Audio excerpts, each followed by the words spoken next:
This year we're commemorating the 10th anniversary of the death of Rufus, the 28th of August, a day I remember well.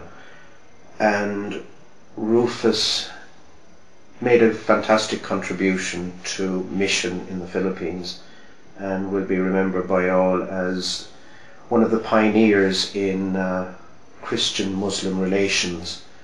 A difficult task because for about 400 years there has been animosity, misunderstanding and conflict between Christians and Muslims. I will never believe that his death was in vain, because the bringing together of groups that had for hundreds of years been so estranged are now one grieving community in Malabang, Balabagan.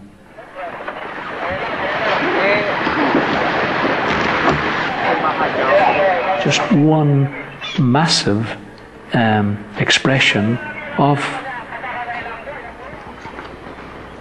sorrow, for someone that had touched their lives in a way that was never done before, and perhaps will never be again. I mean, I just cannot think of anybody who could fit into his shoes. He was just so special for me, and obviously for so many, many others.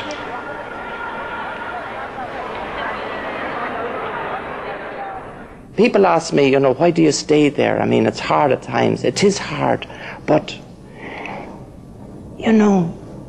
God is one. And whether, you are a Christian or a Muslim or a Lumad or a Hindu or whatever, He is the one who has made us all. And He wants us, as our loving Father, that we love one another. That's the primary thing for me. God is one, and God has made us all.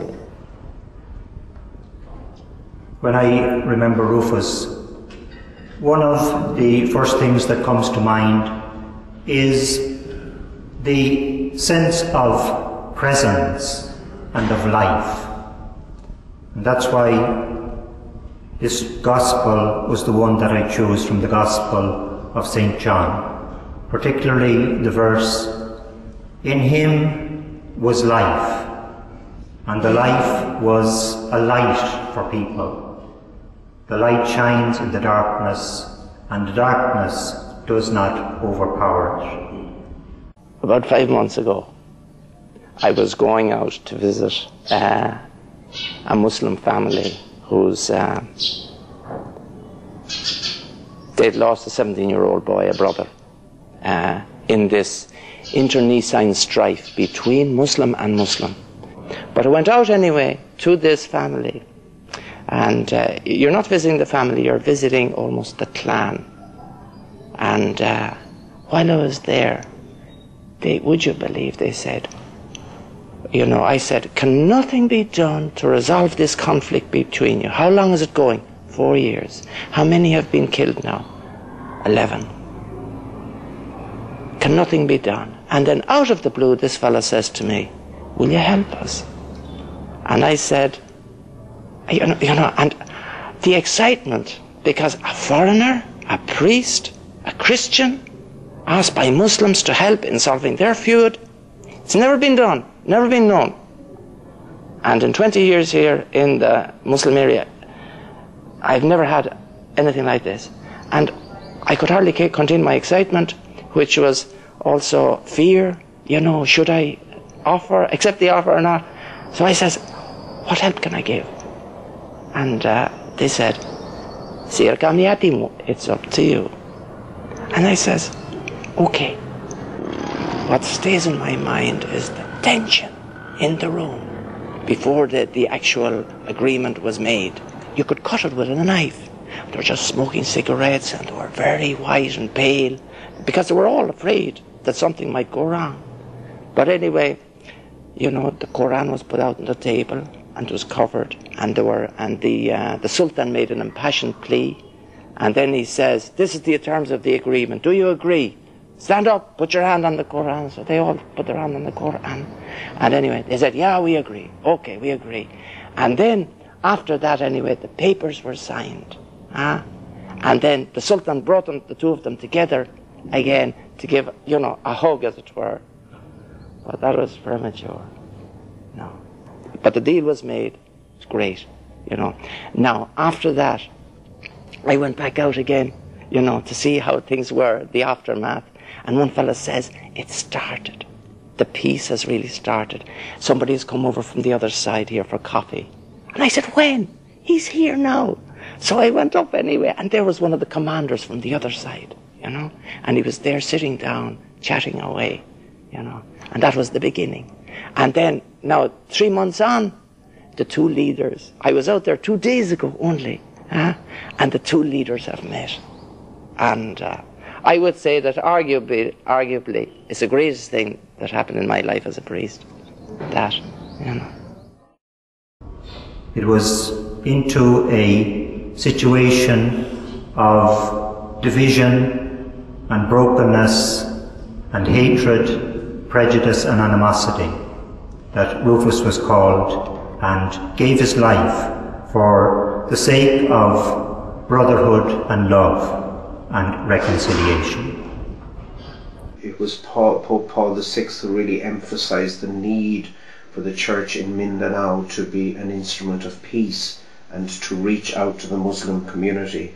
And that's something that Rufus volunteered to do. He had worked for many years in the northern part of the Philippines in an exclusively Christian area, but he volunteered to respond to that call. He did so in order to really immerse himself in the Muslim culture and the Muslim language and the Muslim community. He went and lived in a shop, with a family and worked in a shop, and a lot of the Christians were sort of shocked at the idea of their priest working in a hardware shop and living with a Muslim family. But by so doing, he really built up a lot of respect and a lot of trust from many Muslims who would otherwise be very suspicious and perhaps hostile towards him due to the fact that he was a Catholic priest. He literally gave his life for this by immersing himself in that situation. He was always letting himself open to the possibility of something bad happening to him. And that did happen to him eventually when some group tried to kidnap him, and in that botched kidnap attempt which ended his life, he gave his life for what he had given so many of his years to, being a reconciling presence between Christians and Muslims. I remember being at the funeral and being in Malabang the day after he died, and just being amazed actually for the first time, because I had served in that parish myself, and the very sort of vivid memory I have is going into the Catholic Church and seeing it thronged for the very first time with Muslims. And I think it was sort of somehow his death bearing fruit, you know, the seed falling to the ground and dying and growing and producing fruit. And it was so evident in the church that day that 70% of the mourners were Muslims, and they were comfortable to be there with the Christians. So many of them stayed for the Mass, which was never happened before. When things are difficult, and when sometimes I'm tearing my hair out wondering whether true reconciliation and friendship is really possible among Christians and Muslims, I go back and reflect on that day of Rufus's funeral, when Christians and Muslims together celebrated the great man he was, and that event and Rufus's life continue to inspire me and remind me that this work is indeed possible. You know, people living in harmony and peace. And that is why I'd be very interested and very tuned in to what's happening in Bosnia-Herzegovina, Northern Ireland, Israel. Because, you know, it's all about people living in harmony. That's what we're here for. And if there's strife for that amongst people, sooner or later they'll have to sit down and talk. Better sooner than later.